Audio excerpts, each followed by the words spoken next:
Tome seu assento, uma boa noite a todos. Casa bonita, casa tá cheia. Eu queria agradecer a presença de todos vocês. Essa é a nossa última reunião do ano.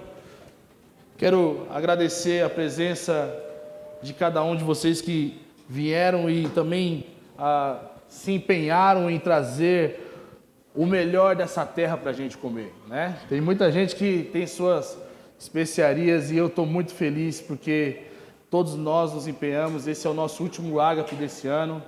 Que o Senhor multiplique a comida e o feijão tropeiro da Laís e do Lei, que está bonito demais. Que Deus abençoe e multiplique o cupim do Francis, que acabou de chegar. Glória a Deus. Gente, eu queria que nós, por favor, se você está com seu filho, segura ele um pouquinho, eu vou tentar ser o mais rápido possível.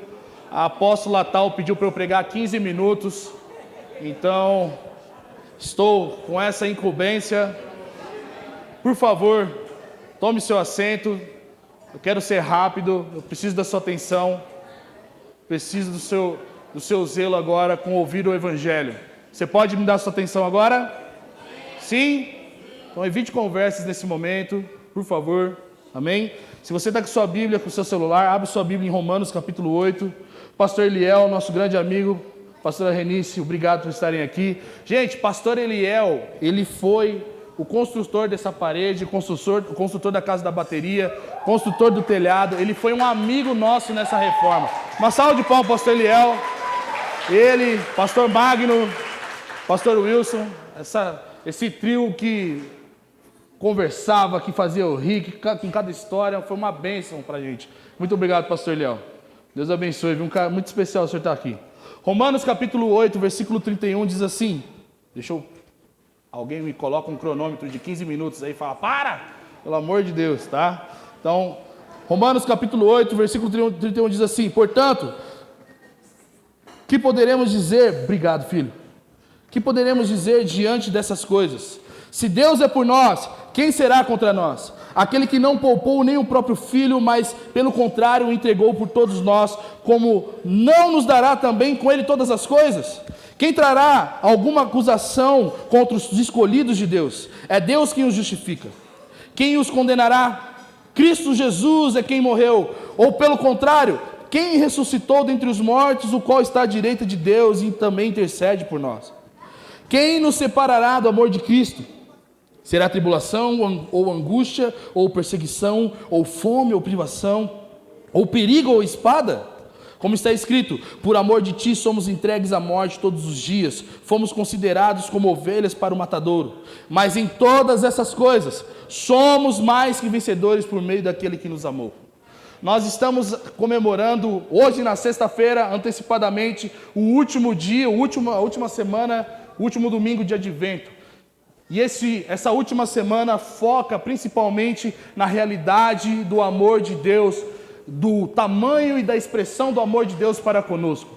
E eu queria que nós lêssemos esse texto e pensássemos, o começo desse texto já traz para a gente uma interrogação muito, muito importante. Que diremos, pois, diante dessas coisas?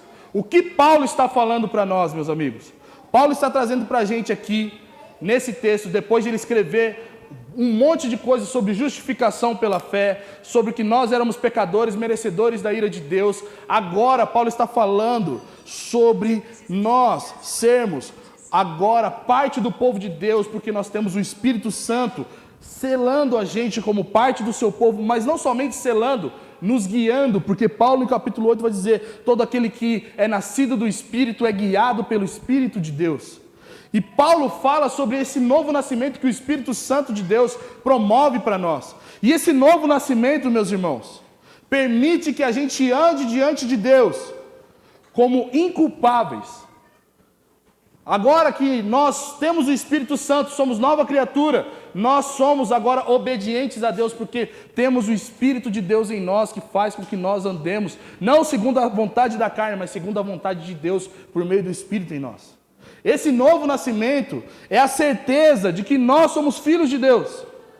Por quê? Ninguém é filho de Deus porque vai à igreja e coloca o nome na carteirinha da igreja. A gente só é filho de Deus porque o Espírito Santo mora em nós. Porque a partir desse novo nascimento nós provamos da presença do Espírito em nós como selo de adoração de Deus Pai para conosco. Só que pensa bem comigo, o que significa Deus enviar o seu Espírito morar dentro de nós? Significa que Deus está do nosso lado, meus irmãos. Que Deus é por nós. E aqui nós começamos no versículo 31 dizendo, se Deus é por nós... Não, a gente está numa igreja, vamos lá. Se Deus é por nós... Teve uma galera que recebeu aí a visita da época da Sara Nossa Terra, né? Deu saudade, né?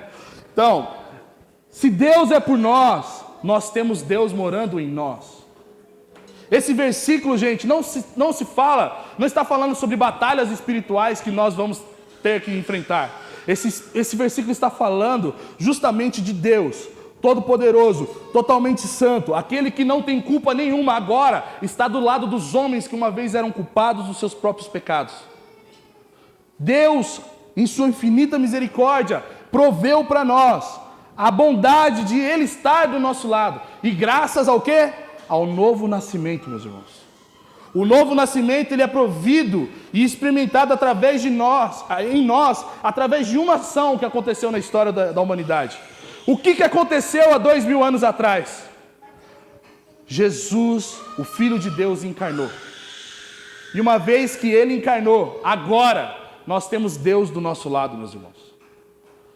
Uma vez que Jesus nasceu e viveu como homem, agora nós temos a possibilidade de ter a certeza de que nós não somos mais inimigos de Deus, porque Deus se tornou homem. E porque Deus se tornou homem, Ele fez paz entre homens e Deus, entre homens e homens. Agora nós temos a possibilidade de dizer, nada pode nos separar do amor de Deus, porque Deus está do nosso lado. E qual que é a prova de que Deus é por nós? Como eu falei, a encarnação do Filho. O Paulo vai dizer no versículo 32, aquele que não poupou nem o próprio Filho, mas pelo contrário entregou para todos nós. Meus amigos, a entrega do Filho de Deus é a expressão do quanto Deus nos ama. Pensa bem comigo. O que nos garante a eleição e a salvação?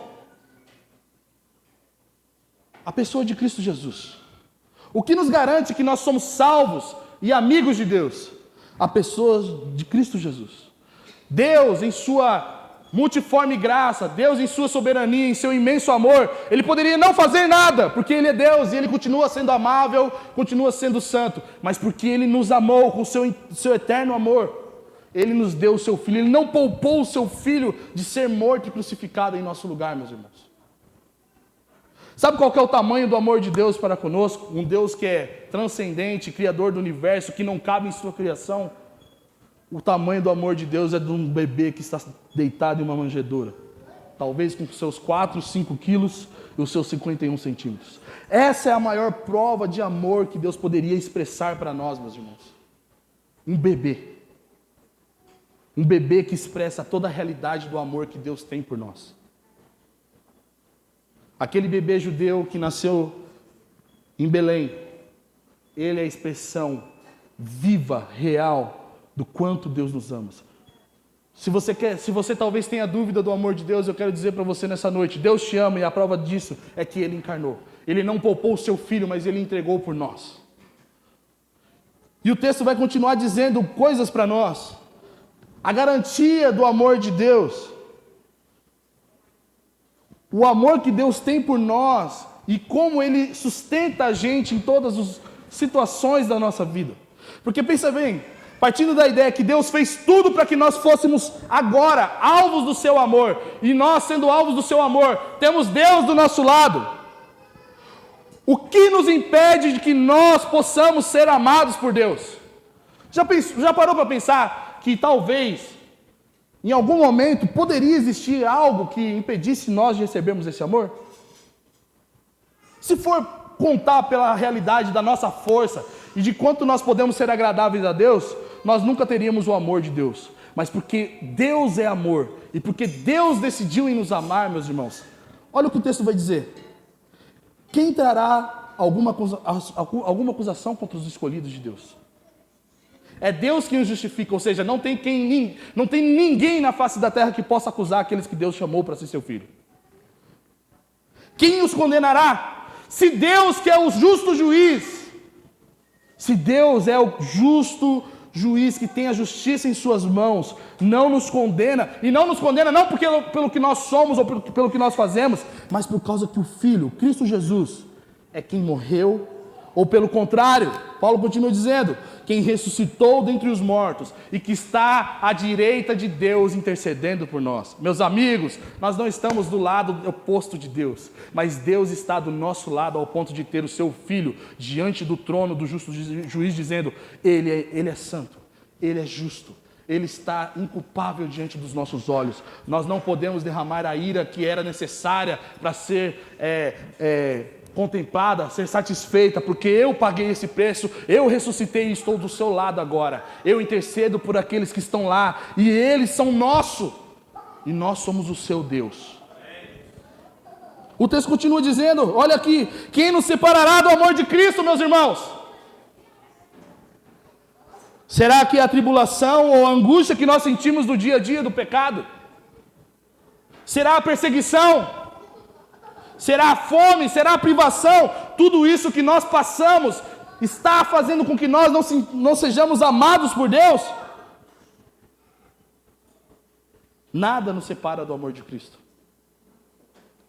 Mesmo que tenhamos dias difíceis, meus irmãos, mesmo que tenhamos privações, mesmo que tenhamos morte, mesmo que tenhamos luto, mesmo que tenhamos angústia, mesmo que tenhamos fome, nada, absolutamente nada nos separa do amor de Cristo, porque Cristo encarnou e viveu entre os homens e possibilitou homens viver diante de Deus.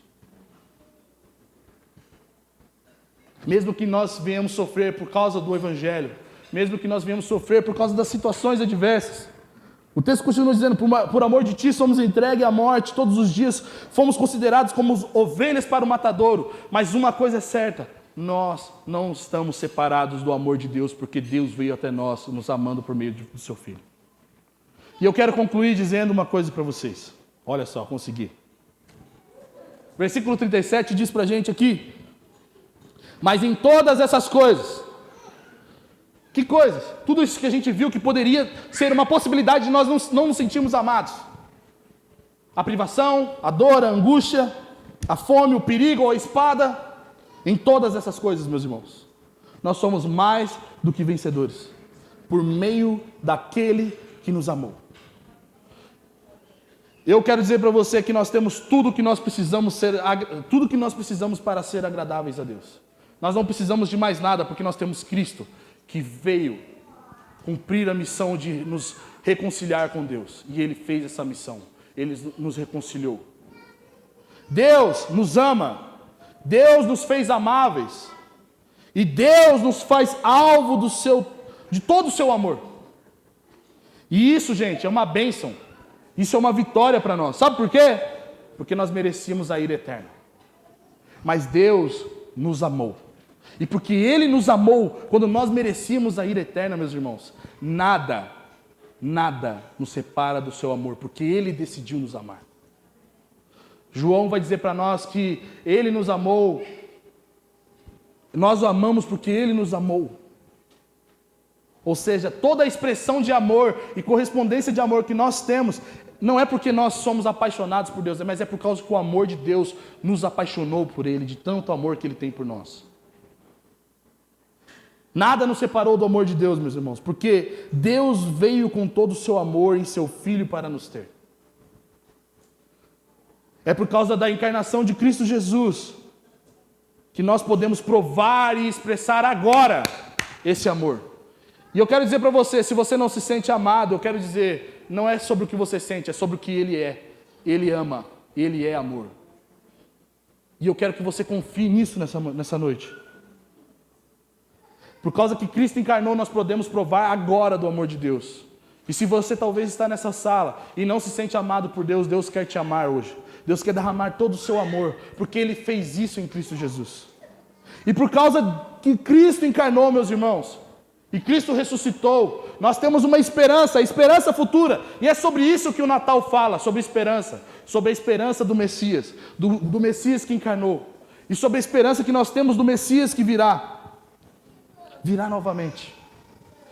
Essa esperança futura nos dá a certeza de que nós vamos provar e experimentar eternamente do amor de Deus. Sabe, o que nós esperamos não é somente ruas de ouro e passar pelas paredes da nossa casa, assim, né, como se fosse um vulto, né? Né? Nós esperamos ser amados eternamente por Deus. Porque nessa vida, nós provamos um pouco desse amor. Talvez 80, 90 anos é muito pouco comparado à eternidade do amor de Deus por nós, meus irmãos. E é por isso que nós esperamos a Cristo. É por isso que nós falamos sobre esperança, paz e alegria nesses dias, porque culmina em nós sermos amados por Deus, culmina em nós estarmos esperando, ter a ardente expectativa de que um dia Cristo rasgará o céu e nós seremos do nosso amado e o nosso amado será nosso. Nós só estamos do lado de Deus, meus irmãos. Nós só podemos dizer que Deus é por nós, porque um dia o Filho encarnou. Um dia Ele estava na manjedoura. E nós somos gratos por isso nessa noite. Eu quero deixar algo para vocês aqui nessa noite, bem prático. Depois de saber que Deus está do nosso lado, o que é cabível a nós fazermos com essa informação? Colocar um adesivo no nosso carro? Não. O que é cabível a nós crermos que Deus nos ama? E talvez você veio aqui nessa noite cheio de preocupação porque o seu frango não queimasse. Talvez você veio para cá nessa noite cheio de preocupação por causa que o seu 13º não caiu antes do horário do seu trabalho sair para você comprar um refrigerante.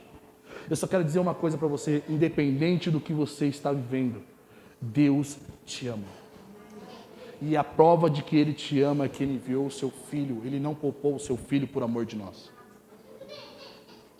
Creia nisso. Você crê nisso? Você crê nisso? Você crê que Deus te ama?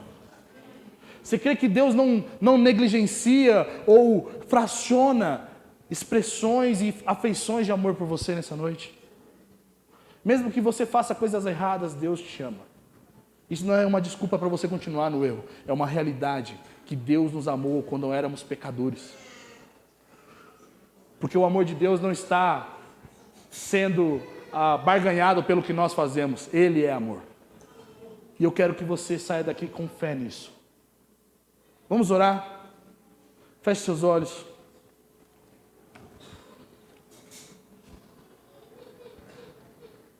Creia no Senhor Jesus hoje, meus irmãos.